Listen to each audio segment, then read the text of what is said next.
महाराष्ट्र की सियासत में एक बार फिर बड़ा धमाका होने वाला है। बृहन्मुंबई महानगर पालिका यानी बीएमसी चुनाव की आहट के साथ ही उद्धव बालासाहेब ठाकरे की अगुवाई वाली शिवसेना ने ऐसा फैसला लिया है जो पार्टी के भीतर हलचल मचा सकता है। सूत्रों के हवाले से खबर है कि उद्धव ठाकरे की पार्टी अब संगठन में जनरेशन शिफ्ट यानी पीढ़ी परिवर्तन की दिशा में कदम बढ़ा रही है। जानकारी के मुताबिक शिवसेना उद्धव बालासाहेब ठाकरे गुट ने इस बार के बीएमसी चुनाव में 60 साल से ज्यादा उम्र वाले पार्षदों का टिकट काटने की तैयारी कर ली है। इसके बजाय पार्टी युवाओं और नए चेहरों को मैदान में उतारने की रणनीति बना रही है। माना जा रहा है कि उद्धव ठाकरे इस फैसले से शिवसेना में नई ऊर्जा और नया जोश भरना चाहते हैं ताकि मुंबई में पार्टी का आधार और मजबूत हो सके। दर्शकों, आपको बता दें कि अगर यह निर्णय आधिकारिक तौर पर लागू हो गया तो कई पुराने पार्षदों की उम्मीदों पर पानी फिर सकता है। पार्टी के अंदर कई ऐसे नेता हैं जो पिछले 2 या 3 कार्यकाल से लगातार बीएमसी में पार्षद के रूप में सक्रिय रहे हैं। इन नेताओं में से ज्यादातर की उम्र 60 साल से ऊपर है। सूत्र बताते हैं कि उद्धव की नई नीति से इन नेताओं में असंतोष की लहर उठ सकती है।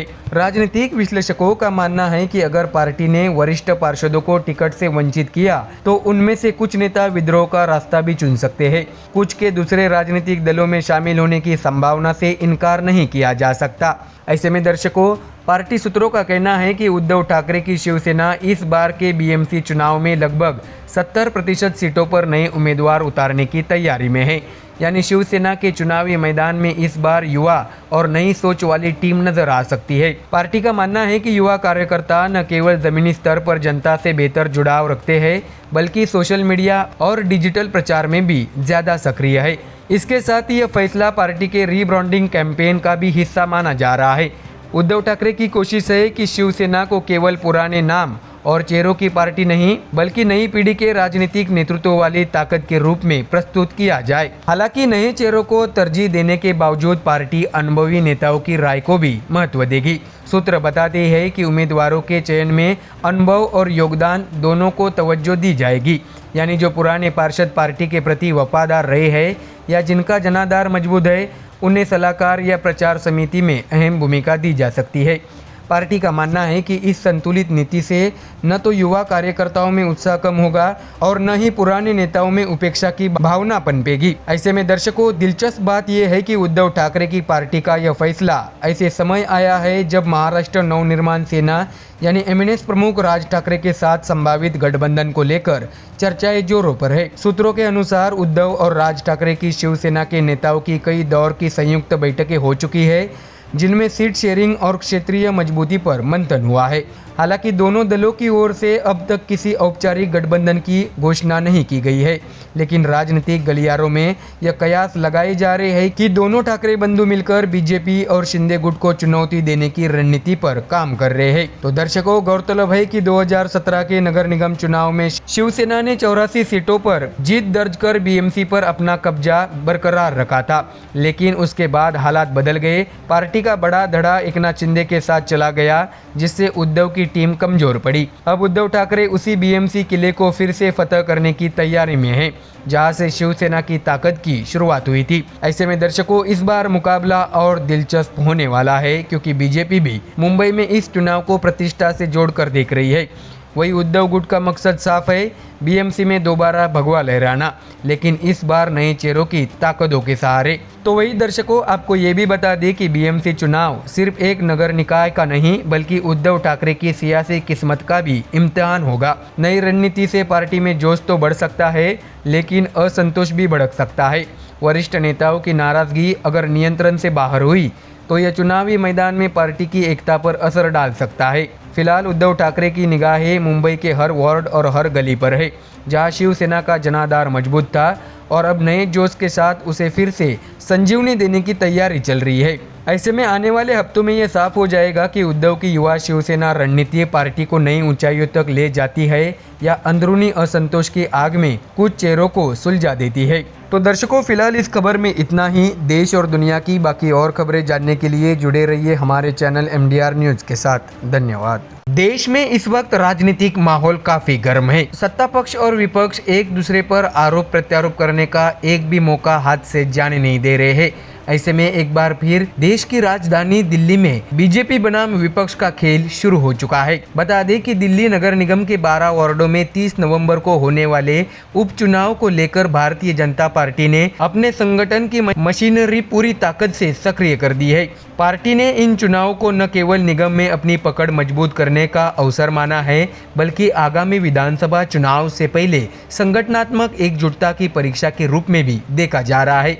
दर्शकों, आपको ये भी बता दें कि दिल्ली बीजेपी अध्यक्ष वीरेंद्र सचदेवा के नेतृत्व में पार्टी ने वार्डवार रणनीति तैयार करते हुए हर क्षेत्र के लिए एक प्रभारी मंत्री और एक चुनाव संयोजक नियुक्त किया है। इसके साथ ही संबंधित जिलाध्यक्षों को भी सक्रिय मोर्चे पर उतार दिया गया। बता दें कि हाल ही में पार्टी की एक अहम बैठक में इन नियुक्तियों को अंतिम रूप दिया गया था, जिसमें सभी जिलाध्यक्षों, मंडल पदाधिकारियों और वरिष्ठ कार्यकर्ताओं ने हिस्सा लिया। इसके साथ ही दर्शकों, पार्टी सूत्रों के अनुसार बीजेपी ने इन 12 वार्डों में संगठन की पूरी ताकत झोंकने का निर्णय लिया। प्रत्येक वार्ड के लिए प्रभारी मंत्री के साथ स्थानीय संयोजक को भी जिम्मेदारी दी गई है, ताकि जमीनी स्तर पर बूथ मैनेजमेंट से लेकर जनसंपर्क तक की हर गतिविधि पर बारीकी से निगरानी रखी जा सके। वीरेंद्र सचदेवा ने बताया कि बीजेपी जनता के बीच केंद्र और निगम की उपलब्धियों को लेकर जाएगी। उन्होंने कहा, हमारा लक्ष्य सिर्फ चुनाव जीतना नहीं है, बल्कि जनता के बीच यह संदेश देना है कि बीजेपी ही विकास और पारदर्शिता की गारंटी है। तो वही दिल्ली बीजेपी के अध्यक्ष के निर्देश पर सभी संबंधित जिलाध्यक्षों ने अपने अपने जिलों में बैठकें आयोजित की, जिनमें प्रभारी मंत्री और संयोजकों ने स्थानीय कार्यकर्ताओं के साथ उपचुनाव की रूपरेखा पर चर्चा की। बैठकों में तय हुआ कि आने वाले दिनों में वार्ड स्तर पर नुक्कड़ सभाएं, जनसंपर्क अभियान और घर घर संपर्क कार्यक्रम चलाए जाएंगे। संगठन की रणनीति इस बार मजबूत बूथ सुनिश्चित जीत के सिद्धांत पर आधारित है। इसके तहत हर बूथ पर कार्यकर्ताओं की टीम बनाई जा रही है, जो मतदाताओं से सीधे संवाद स्थापित करेगी। बीजेपी ने हर वार्ड के लिए एक विस्तृत संगठनात्मक सूची भी तैयार की, जिसमें संबंधित जिला, विधानसभा क्षेत्र, मंडल संयोजक, प्रभारी और जिला अध्यक्ष का नाम शामिल है। पार्टी का मानना है कि इन नियुक्तियों से जिम्मेदारियों की स्पष्टता आएगी और हर स्तर पर जवाबदेही तय होगी। ऐसे में सूत्रों का कहना है कि संगठन अब पूरी ताकत के साथ मैदान में उतरेगा। दिल्ली बीजेपी मुख्यालय में लगातार समन्वय बैठकों का दौर जारी रहेगा, ताकि चुनावी तैयारियों की निगरानी की जा सके। ऐसे में दर्शकों, बीजेपी का स्पष्ट लक्ष्य ये है कि 12 में से अधिकतम वार्डों पर कब्जा किया जाए। इसके लिए पार्टी आने वाले हफ्तों में बड़े नेताओं को भी प्रचार अभियान में झोंकने की तैयारी कर रही है। दिल्ली के सांसदों, विधायकों और निगम पार्षदों को भी संबंधित वार्डों में प्रचार की जिम्मेदारी दी जाएगी। तो वही दर्शकों, पार्टी के अंदरूनी सूत्र ये भी बताते हैं कि इन उपचुनाव को संगठन मिनी टेस्ट रन के रूप में देख रहा है। आने वाले निगम और विधानसभा चुनाव से पहले यह अवसर बीजेपी को अपनी ताकत परखने और विपक्ष की रणनीति को समझने का मौका देगी। ऐसे में बीजेपी का प्रचार अभियान इस बार विकास, सफाई और नागरिक सेवाओं के मुद्दे पर केंद्रित रहेगा।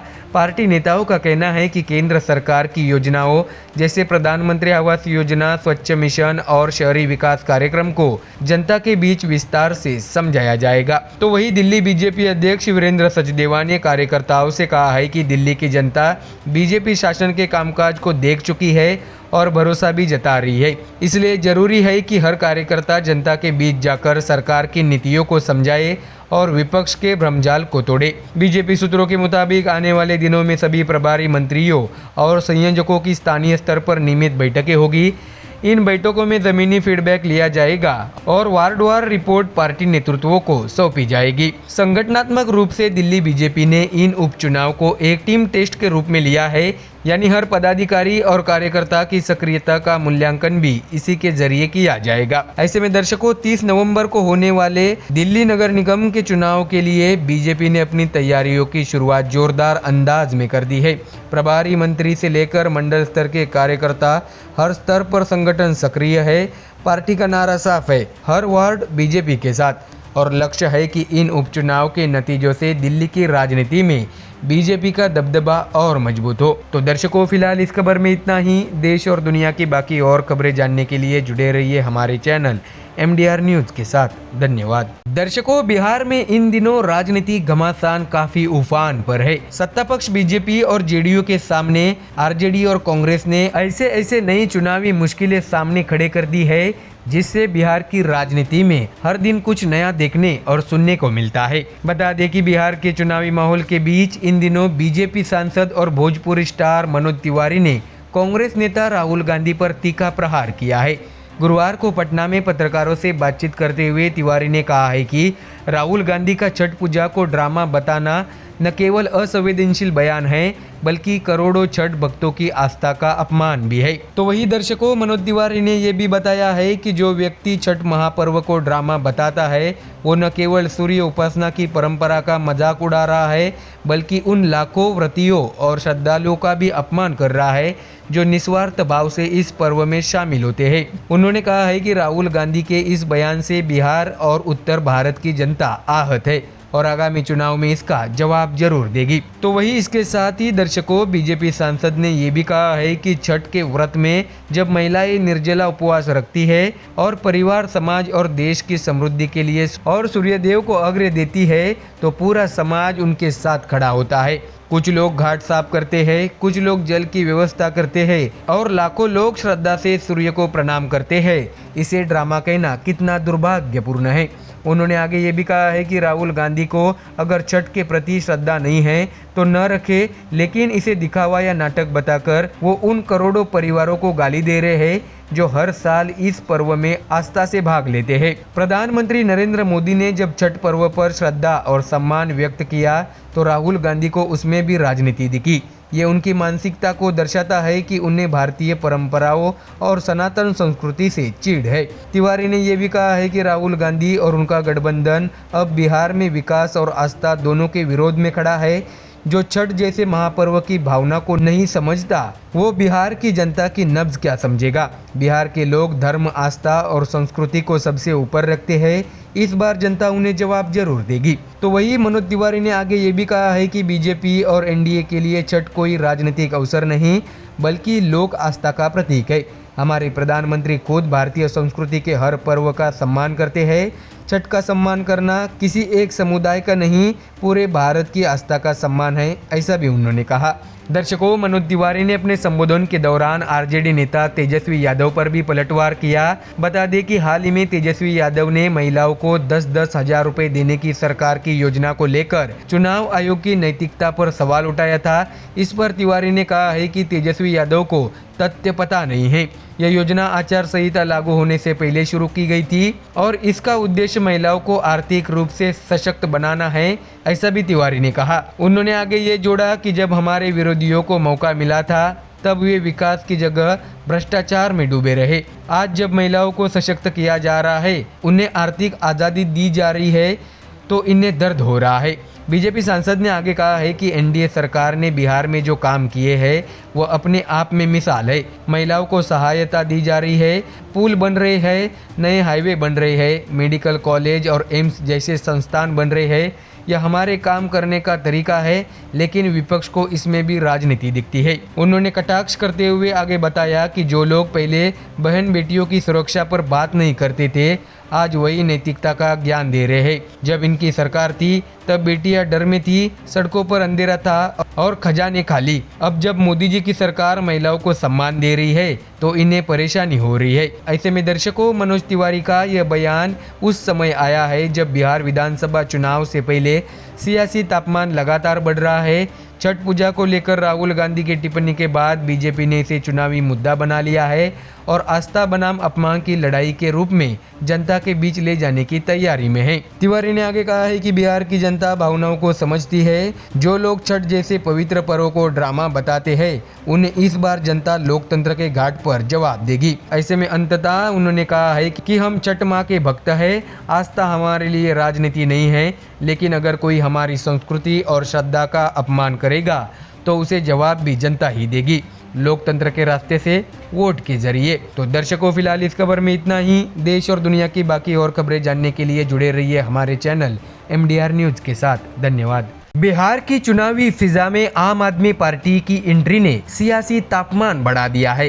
पटना में आयोजित एक प्रेस कॉन्फ्रेंस में पार्टी के वरिष्ठ नेता और राज्यसभा सांसद संजय सिंह ने बीजेपी और जेडीयू पर तीखा प्रहार करते हुए कहा है कि बिहार की जनता अब झूठ की राजनीति से तंग आ चुकी है।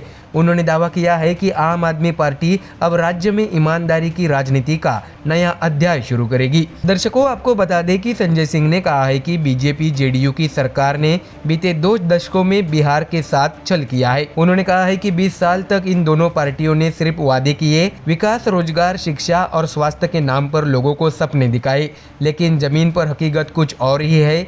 अब वक्त आ गया है कि बिहार की जनता इन झूठी पार्टियों के झूठ को पहचान ले। उन्होंने ये भी कहा है कि छठ पर्व जैसे पवित्र त्योहार पर भी बीजेपी ने लोगों की आस्था के साथ खिलवाड़ किया। संजय सिंह बोले, दिल्ली में यमुना किनारे नकली घाट बनाकर बीजेपी ने बिहार और यूपी के लोगों की धार्मिक भावनाओं का मजाक उड़ाया। छठी मैया खुद इनका झूठ उजागर कर रही है।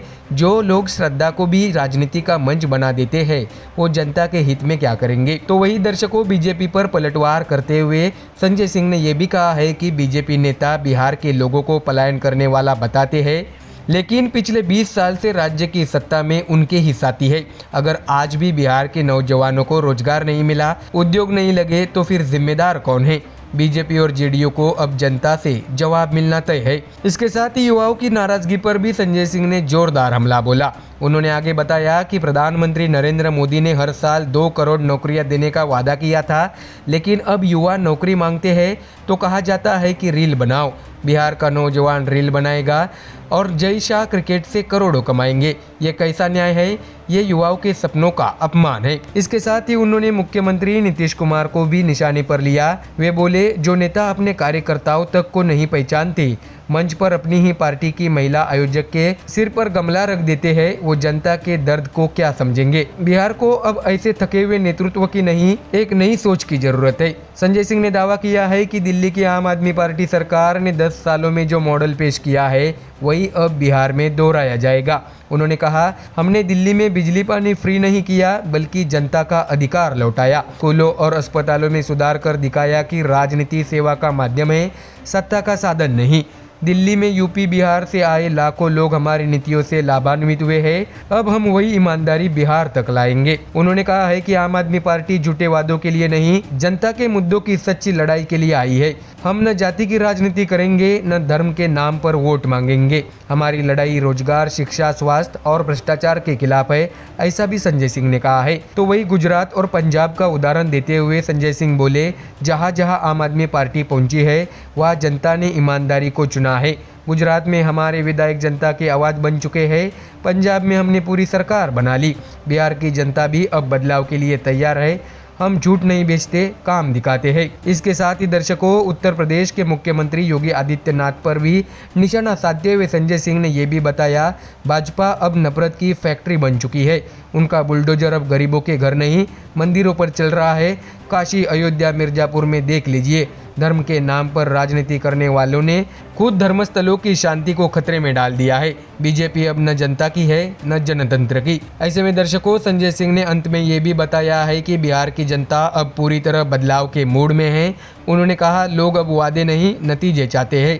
आम आदमी पार्टी उसी ईमानदार राजनीति की आवाज़ है जो सड़क से लेकर संसद तक जनता की बात रखेगी। बिहार की मिट्टी ने हमेशा परिवर्तन को जन्म दिया है और अब वही परिवर्तन फिर से दस्तक दे रहा है। हम बिहार को झूठ, भ्रष्टाचार और नफरत की राजनीति से मुक्त करेंगे। अब वक्त आ गया है कि सत्ता जनता के हाथ में लौटे। यही आम आदमी पार्टी का मिशन है। तो दर्शकों, फिलहाल इस खबर में इतना ही। देश और दुनिया की बाकी और खबरें जानने के लिए जुड़े रहिए हमारे चैनल MDR न्यूज़ के साथ। धन्यवाद।